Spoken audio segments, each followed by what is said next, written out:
para los municipios de Maunabo, Patillas y Yabucoa hasta las 5 p.m. de esta tarde. A las 1:37 el radar Doppler indicó tronadas fuertes produciendo lluvia fuerte a través del área bajo aviso.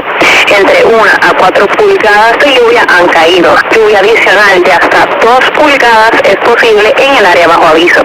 Inundaciones repentinas están ocurriendo o se esperan que comiencen prontamente. Bulletin. The National Weather Service in San Juan has issued a flash flood warning for Maunabo, Patillas, and Yabucoa municipalities until 5 p.m.